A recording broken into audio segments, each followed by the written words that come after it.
Hey everyone, welcome to another episode of Robbie the Painter. I'm Robbie, and today's episode we're going to do a little combination painting, acrylic, underpainting, some oils over the top. We're experimenting.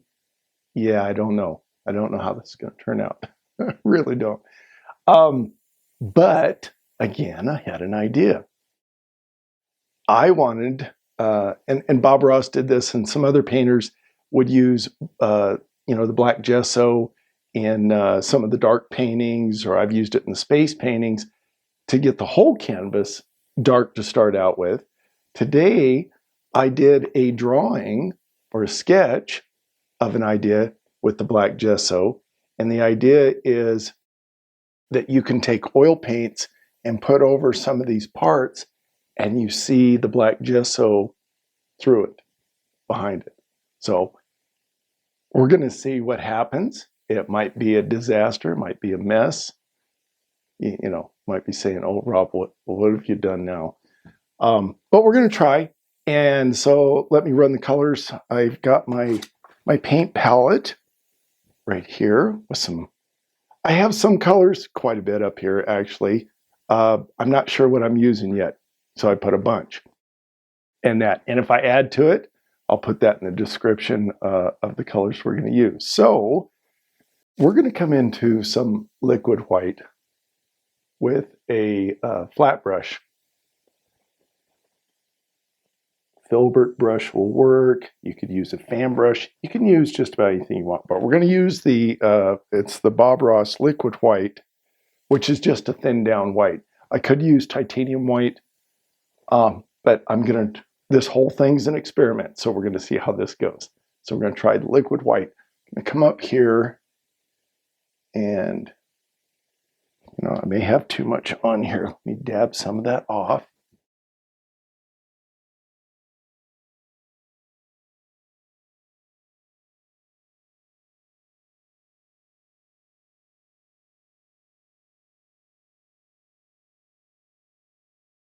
Just making little circles around these pine trees on the top of the hill that I drew in.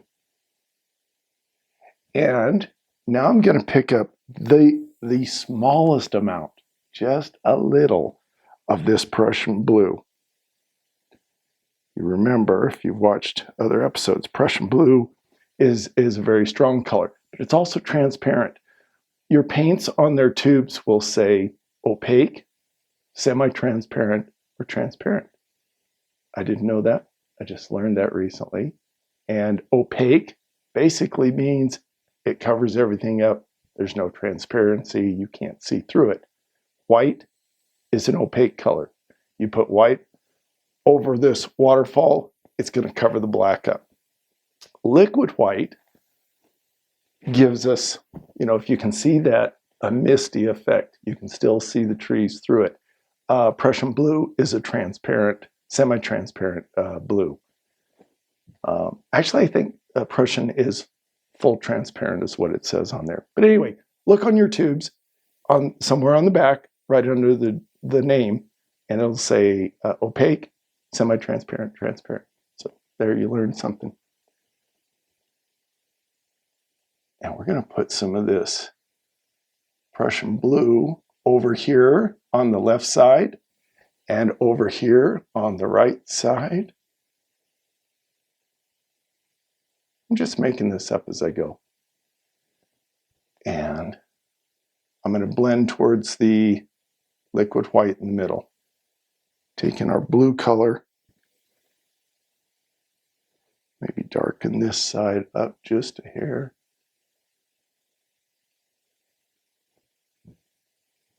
Stand back, see what that looks like.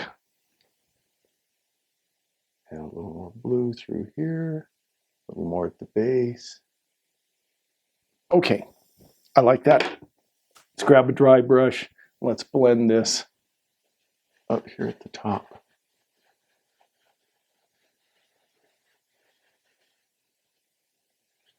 Go back and forth. Lift up. Take out these brush strokes.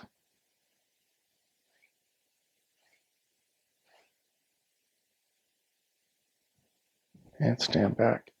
Kind of a cool effect. I like that. Here's another one of those semi-transparent colors, and it is dark sienna, not Van Dyke brown, dark sienna. It's a little lighter. And we're going to come up here to this rock wall, and we're going to outline with the dark sienna all the boulders. Just draw around, leaving the center of the boulders alone for the moment. So all you do is follow the black lines. Just retrace all the black lines. That's what I'm going to do. Take a few minutes and doing this.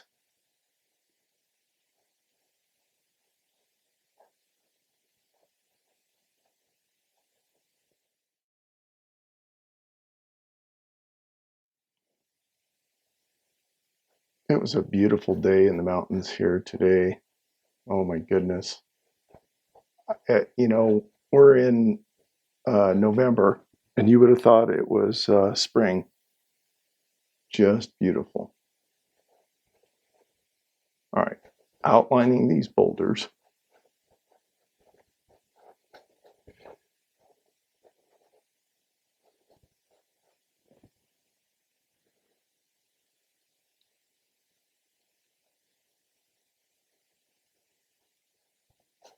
Anywhere I see a black gesso line, I'm putting brown over the top of it. What that does is the black in between the boulders should be the darkest area. That's where the boulders set on top of each other and shadows are created. And then by me putting brown around it, I'm lightening up those dark areas and making a second shadow type area. I guess probably going to be speeding all this up so you guys don't have to watch me drawing over this whole thing.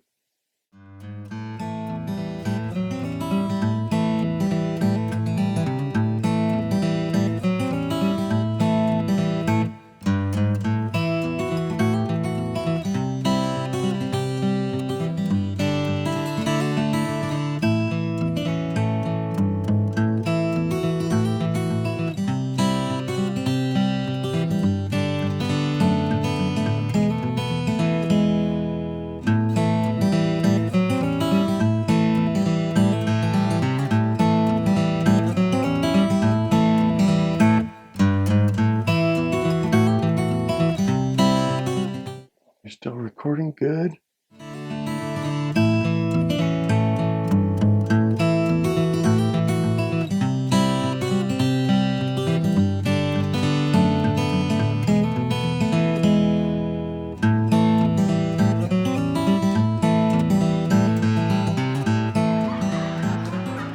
All right.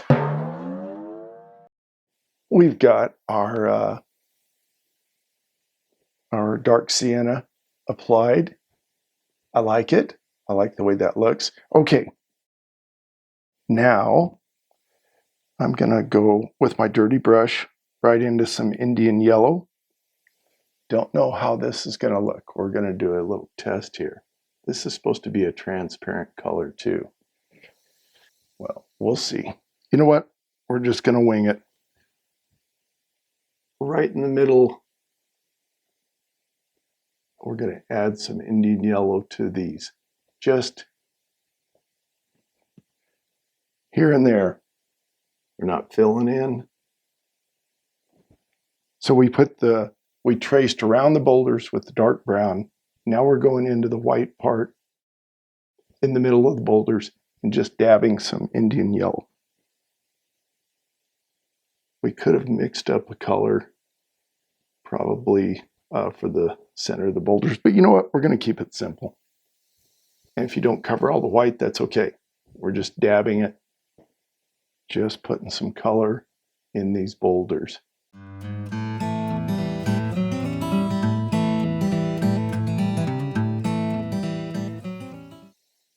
We're just gonna come back and forth very lightly. If it sounds like I'm pressing hard, I'm not.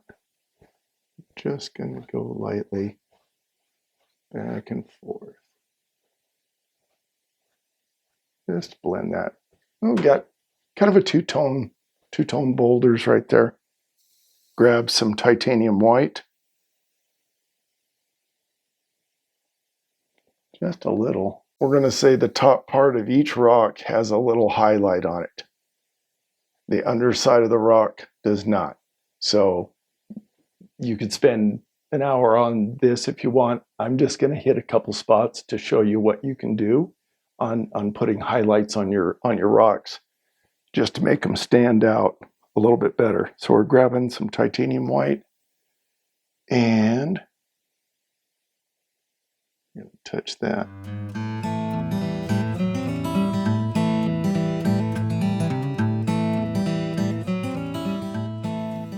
Wherever you put this white on is going to look like it sticks out. That's the effect it's going to give, is that's the high point of the rock, where the rock sticks out, catches light. Some rocks are under other rocks and aren't going to catch any light. We don't know which ones those are. We're just picking a few that we want to stand out.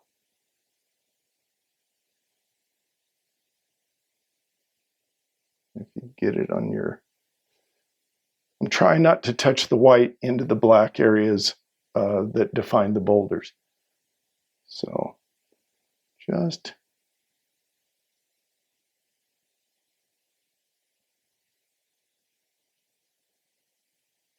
adding a little highlight.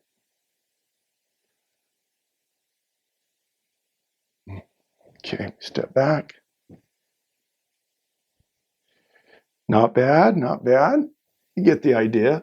Like I said, the more time you spend on this, and you can overdo it, you don't want to go too far. You just want to hit a few areas that look like they stand out. Just means that the light, wherever the light's coming in, and if the light is back here, then you're not going to see much light in the front. If the light is coming from where I'm standing, hitting this, we would be lightening up that rock wall even more. It'd be, like broad daylight. But we're going to say that the light maybe is coming through the trees, kind of overhead, so there's a little bit of light showing. That's what we're going to say.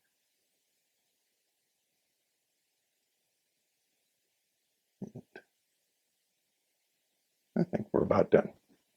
We get the idea. Get the idea. Okay.